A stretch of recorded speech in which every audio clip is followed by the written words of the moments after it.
I'm going to ask one by one, no particular order. So why don't we start, Mary, with your group, and I've asked each of them. It's very difficult, of course, to capture the essence of an hour and a half in 3 minutes, but here we are asking for it anyway. Thank you. All right, thank you, Andre. My name is Mary Cohen. I'm a music ed professor at the University of Iowa. Do some research quite a bit with prison choirs and direct choir prisoners and community members. And our group is charged with the question: how has choral music been used to empower marginalized members of society, such as incarcerated and homeless? We discussed a number of challenges of both populations of people that are marginalized and people that are behind bars. And we just decided, after a long discussion of all sorts of problems related to those populations, we came up with a list of goals. And some of them are extremely high-reaching, and we challenge you each to think about if they are something that you can do in your life as well as the people you are around. 1, change assumptions. There are a lot of assumptions people have about groups when they don't know about that particular group. And if we can change assumptions toward other groups, it will really enhance our ability to get along as people on the earth. These are big goals. Are you ready for the next one? It might even be bigger. It's related to people that live in the United States of America, and the idea of changing attitudes from being individualistic to communal. Every time I say that to people, they laugh and say, good luck. It's doable? It's global. It's global. Oh, okay. Well, I have the perception in the United States that it's really needed quite a lot in the United States. So those are 2 huge goals that we have.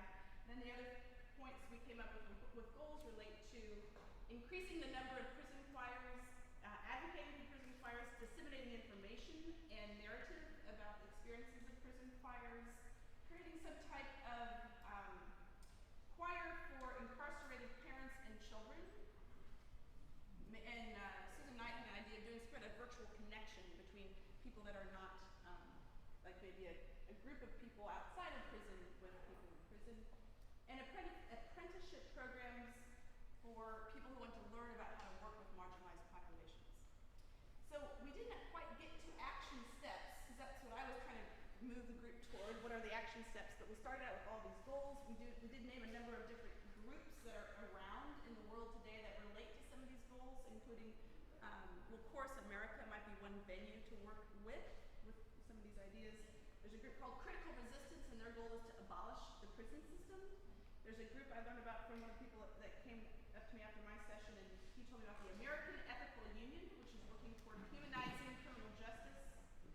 And then 2 other diversity building programs. One is called Alliance for Change, and another, the National Coalition Building Institute. So we have a lot of ideas, and we need the recipe to meet those. Thank you very much, Mary. And I should point out that Mary was right at the beginning of this symposium one of the key people to frame our discussions and our thematic representations for the symposium. So we're indebted to you, Mary. Thank you very much. And now I'll ask Micah to come and report in 3 minutes on the essence of your group's work, which is chaired by Rahim Haddad. Sure. So I am reporting on Rahim Haddad's session about music as a tool for transcending political boundaries. We had a very interesting discussion. We started by talking about music as a starting point for a shared experience for people from different sides of any given boundary, using music as a way to create a foundation of trust. But we also discussed how music can be used most effectively, not as a be-all and end-all, but as a starting point for ultimate discussion and sort of deepening of mutual understanding sort of on a personal level, not just on a musical level. A good example of why this is important, as we discussed, is in sort of the choosing of repertoire for people from different sides of any given conflict, whether it be sort of political or socioeconomic or whatever it is. That people at the beginning might not necessarily be comfortable singing one another's music. And you need sort of a discussion and a sort of deepening of the human understanding of what a musical interaction entails in order to create that kind of comfort.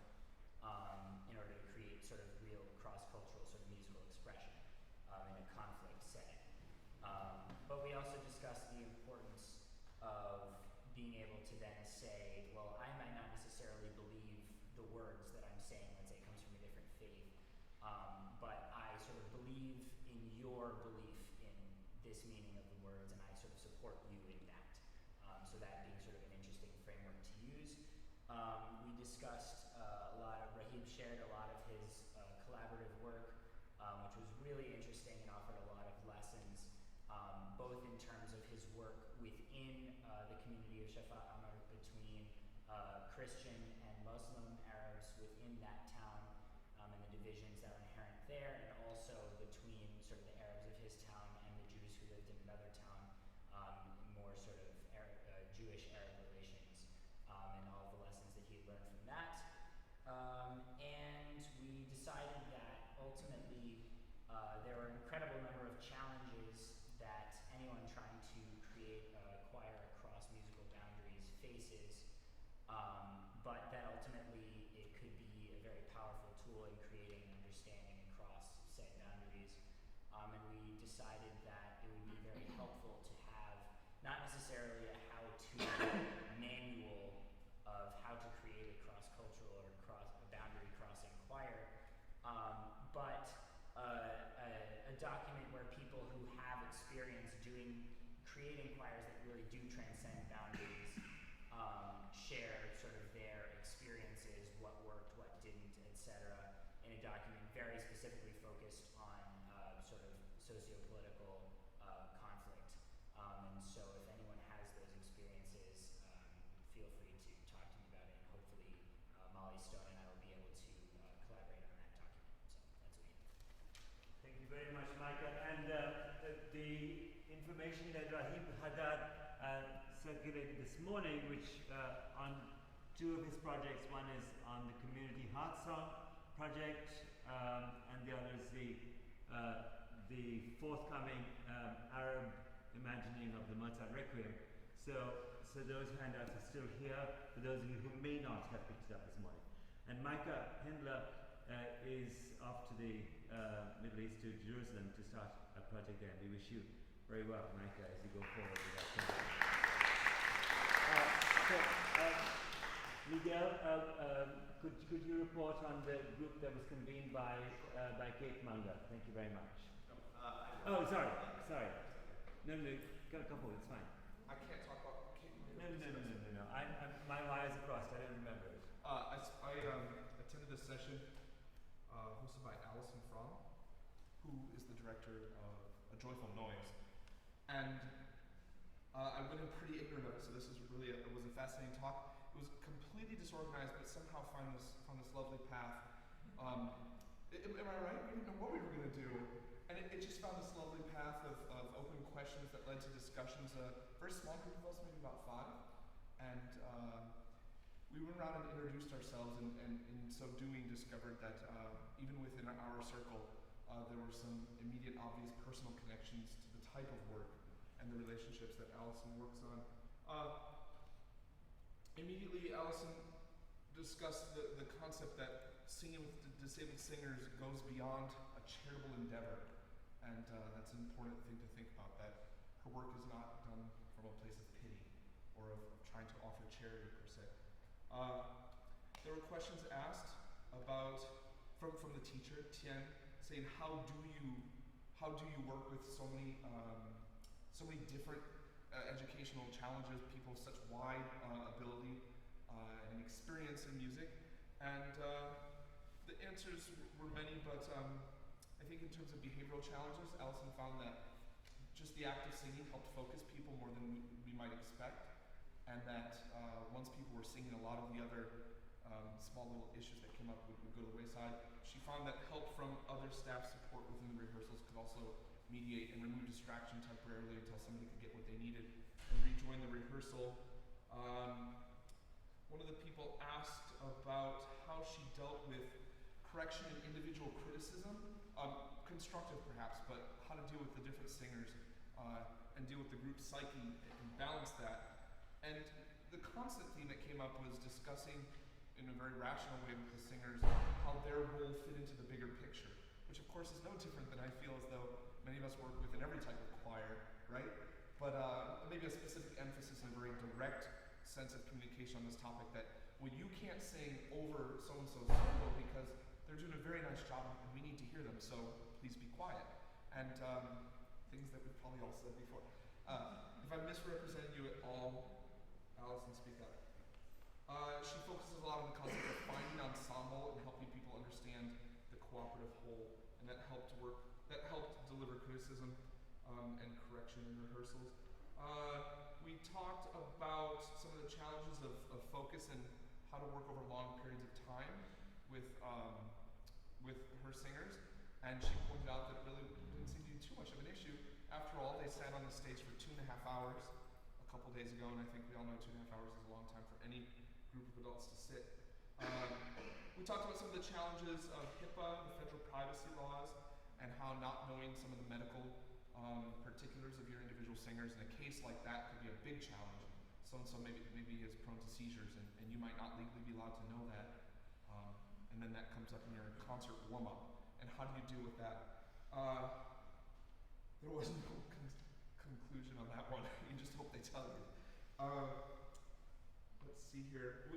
Toward the end, we got into the question that was posed to us from the very beginning by Philip Burnell about, and now what? How do we get the word out to the rest of the world about the importance and the urgency and the critical imperative nature of our work?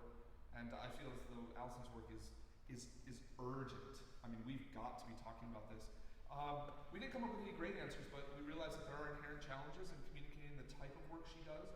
A CD certainly does not relay, a video barely does. Being in the presence of her work is what communicates her work with disabled singers. And we also thought that maybe the advocates, those who could speak personally about the experience of hearing and observing her work, were perhaps the best advocates. And I suppose I personally am going to charge us all with that job of going out and talking about the wonderful work she does. And I found the whole thing to be very moving. I was not expecting it. I was supposed to be a scribe, and I cried for the whole thing. So, anything else on this? So that was working with Joyful Noise. So thank you very much, and thank you very much, Alison, because of all the presentations we had, it was by bringing them into our symposium, it was a deeply moving act of humanity, and we thank you very much because it changed us, and we appreciate the fact that you were here and you brought them along as part of our symposium. Yes. I think that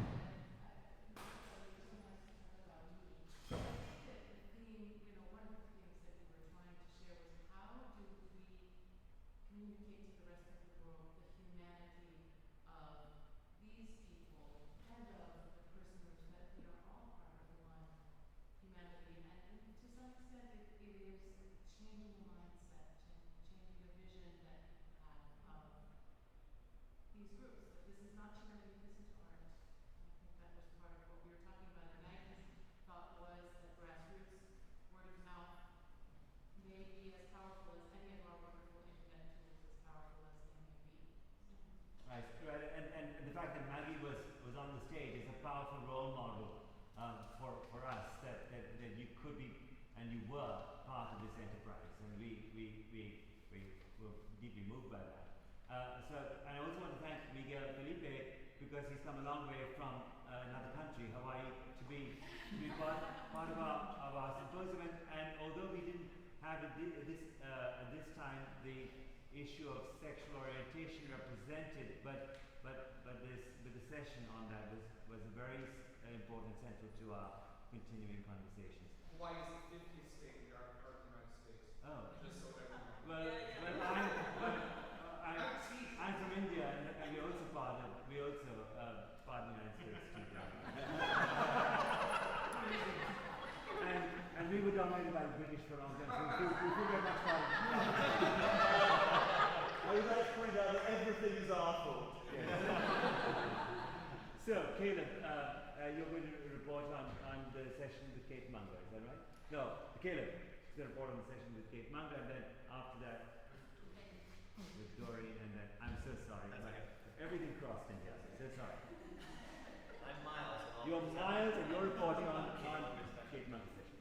So Kate gave a wonderful talk about her the Threshold Choir, which is a series of choirs that she has helped establish of mostly women, actually, just because the way that people volunteer, it just happens to be mostly women. Groups of teams of 4 or 6 women come to hospice centers and sing around the bedside of people who are making the transition onto the next life.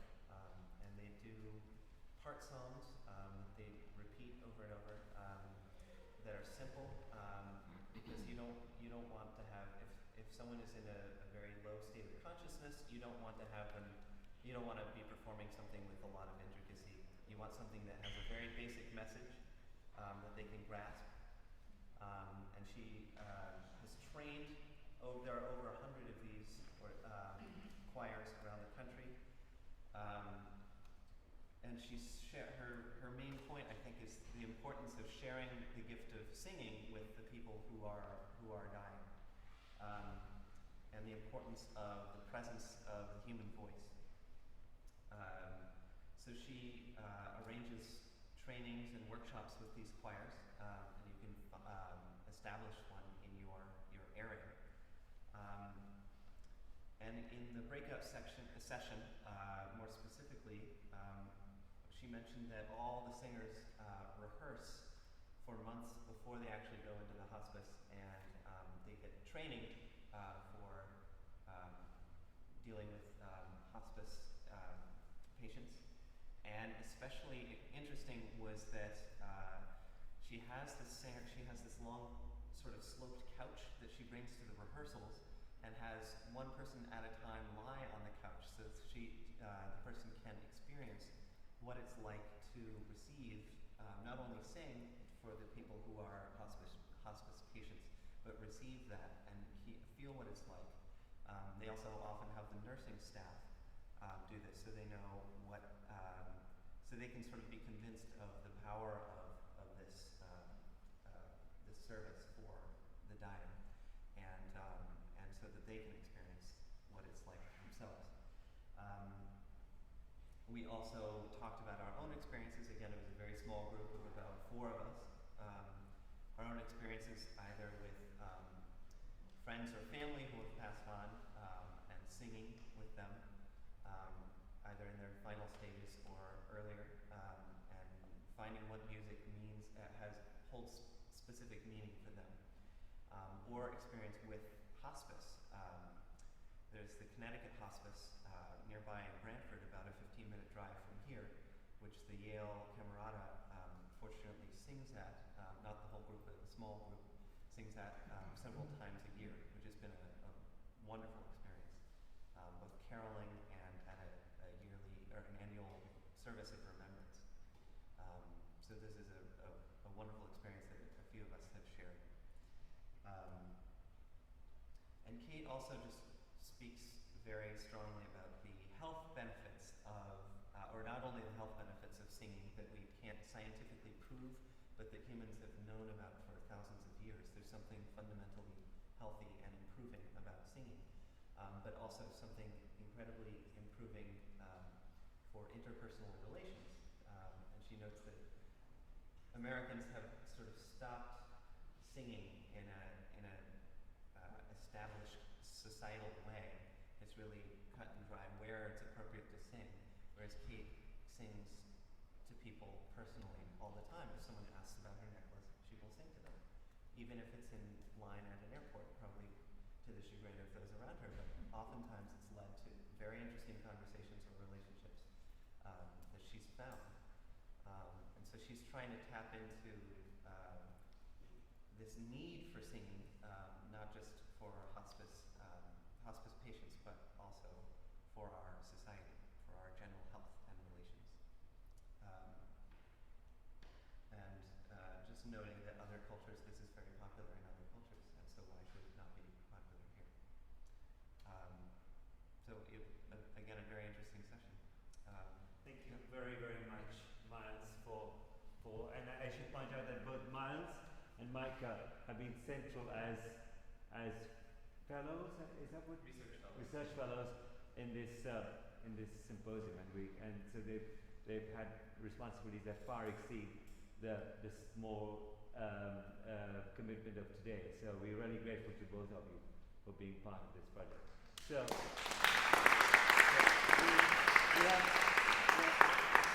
we're pressing on. Caleb, you're going to report on Doreen's session, and then Adrian after that. We were charged with answering the question, how has innovative artistic planning increased awareness of less familiar music from around the world? And we started by taking these giant sheets of paper and sort of brainstorming on what our missions and goals were as conductors and programmers. And I want to point out first that we had a very eclectic body of people in the room, ranging from undergraduates to graduates to conducting professionals, sort of all over the board. And we decided to first come up with our mission. And we came up with to instigate artistry, education, and social responsibility.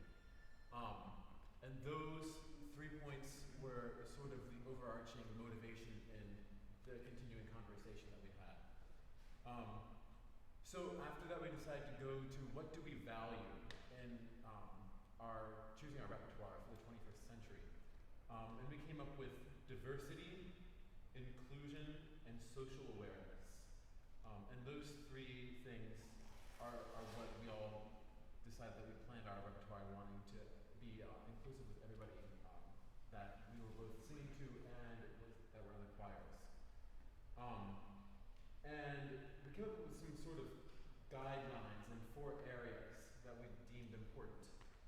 And that was classics, which were cross styles and genres, new music for both living composers and commissions and collaborations with other choirs, and as we saw, dance groups and all different people, including world music, both in the cross-cultural sense, both in vernacular and arranged and composed.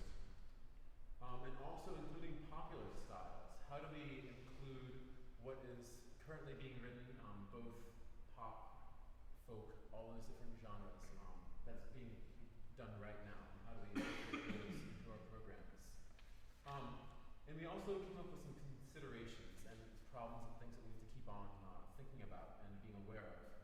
And that was making sure that we are being appropriate to the origins of the music that we choose to do, making sure that arrangements are tasteful and not making light of the music that was originally there. Yeah. And then how do we make sure that we are educating the audience and the choir? Also, how do we keep having global perspective for these programs? And also, what is the difference between multicultural and racial and ethnic music? And we discussed that as well.